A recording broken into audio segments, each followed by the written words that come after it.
ವೀಕ್ಷಕರೇ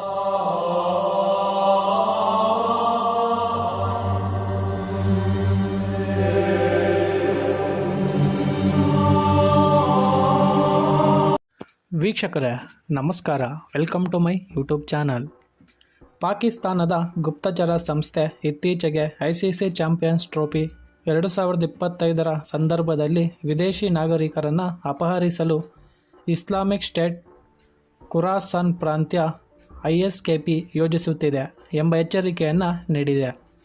ಈ ಉಗ್ರ ಸಂಘಟನೆ ವಿಶೇಷವಾಗಿ ಚೀನಿ ಮತ್ತು ಅರಬ್ ಪ್ರವಾಸಿಗರನ್ನು ಗುರಿಯಾಗಿಸಿಕೊಂಡಿದೆ. ಅಪಹರಣದ ಮೂಲಕ ಹಣದ ಬೇಡಿಕೆ ಇಡುವ ಉದ್ದೇಶವನ್ನು ಹೊಂದಿದೆ. ISKP ಮುಖ್ಯವಾಗಿ ಚೀನಿ ಹಾಗೂ ಅರಬ್ ನಾಗರಿಕರನ್ನು ಗುರಿಯಾಗಿಸಿಕೊಂಡಿದೆ. ವಿಶೇಷವಾಗಿ ಟೂರ್ನಮೆಂಟ್ನ ವೇಳೆ ಪಾಕಿಸ್ತಾನಕ್ಕೆ ಭೇಟಿ ನೀಡುವವರನ್ನು ಟಾರ್ಗೆಟ್ ಮಾಡುತ್ತಿದ್ದಾರೆ. ಈ ಉಗ್ರರು ವಿಮಾನ ನಿಲ್ದಾಣಗಳು, ಬಂದರುಗಳು, ವ್ಯಾಪಾರ ಕೇಂದ್ರಗಳು ಮತ್ತು ವಿದೇಶಿ ಅತಿಥಿಗಳು ವಾಸಿಸುವ ಪ್ರದೇಶಗಳನ್ನು ಗಮನಿಸುತ್ತಿದ್ದಾರೆ. ಸಂಘಟನೆ ನಗರಗಳ ಹೊರವಲಯದಲ್ಲಿ CCTV ಕ್ಯಾಮೆರಾಗಳಿಲ್ಲದ ಮತ್ತು ಕೇವಲ ಬೈಕ್ ಅಥವಾ ರಿಕ್ಷಾದ ಮೂಲಕವೇ ಪ್ರವೇಶಿಸಬಹುದಾದ ಸ್ಥಳಗಳಲ್ಲಿ ಸುರಕ್ಷಿತ ಮನೆಗಳನ್ನು ಹೊಂದಲು ಪ್ರಯತ್ನಿಸುತ್ತಿದೆ. ಪಾಕಿಸ್ತಾನವು ಹಿಂದೆಯೂ ವಿದೇಶಿ ನಾಗರಿಕರ ಮೇಲಿನ ಬೆದರಿಕೆಗಳನ್ನು ತಗ್ಗಿಸುವ ಪ್ರಯತ್ನ ಮಾಡಿದೆ ಎಂಬ ಆರೋಪ ಎದುರಿಸಿದೆ. 2024ರಲ್ಲಿ ಶಾಂಗ್ಲಾದಲ್ಲಿ ಚೀನಿ ಇಂಜಿನಿಯರ್ಗಳ ಮೇಲೆ ನಡೆದ ದಾಳಿ ಮತ್ತು 2009ರಲ್ಲಿ ಲಾಹೋರ್ನಲ್ಲಿ ಶ್ರೀಲಂಕಾ ಕ್ರಿಕೆಟ್ ತಂಡದ ಮೇಲೆ ನಡೆದ ದಾಳಿಯ ಪ್ರಮುಖ ಉದಾಹರಣೆಗಳಾಗಿವೆ. ಈ ಘಟನೆಗಳು ದೇಶದ ಅಂತಾರಾಷ್ಟ್ರೀಯ ಕಾರ್ಯಕ್ರಮಗಳ ಸುರಕ್ಷತೆ ಕುರಿತು ಪ್ರಶ್ನೆಗಳನ್ನು ಎಬ್ಬಿಸಿದೆ.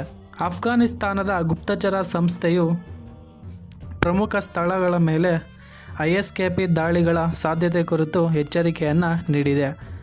ಸಂಘಟನೆಯೊಂದಿಗೆ ಸಂಬಂಧ ಹೊಂದಿರುವ ಕಾಣೆಯಾಗಿರುವ ಕಾರ್ಯಕರ್ತರನ್ನು ಪತ್ತೆ ಹಚ್ಚಲು ಪ್ರಯತ್ನಗಳು ಕೂಡ ತೀವ್ರಗೊಂಡಿದೆ. ಇದು ವ್ಯಾಪಕ ಪ್ರಾದೇಶಿಕ ಸುರಕ್ಷಣಾ ಚಿಂತನೆಗಳನ್ನು ಸೂಚಿಸುತ್ತದೆ.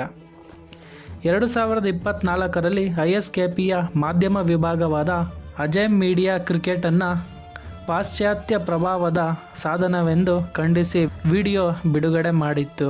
ಈ ಬೆದರಿಕೆಗಳನ್ನು ಗಮನದಲ್ಲಿಟ್ಟುಕೊಂಡು ಪಾಕಿಸ್ತಾನವು ICC ಚಾಂಪಿಯನ್ಸ್ ಟ್ರೋಫಿ 2025ರ ಸಮಯದಲ್ಲಿ ವಿದೇಶಿ ನಾಗರಿಕರ ಸುರಕ್ಷತೆಯನ್ನು ಖಚಿತಪಡಿಸಲು ಹಾಗೂ ಹೆಚ್ಚುವರಿ ಕ್ರಮಗಳನ್ನು ಕೈಗೊಂಡಿದೆ.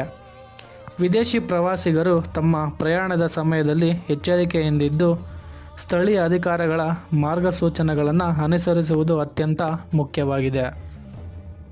ಈ ಒಂದು ವಿಡಿಯೋ ನಿಮಗೆ ಇಷ್ಟ ಆದರೆ ದಯವಿಟ್ಟು ಲೈಕ್ ಮಾಡಿ, ಶೇರ್ ಮಾಡಿ ಹಾಗೂ ಸಬ್ಸ್ಕ್ರೈಬ್ ಮಾಡ್ಕೊಳ್ಳಿ.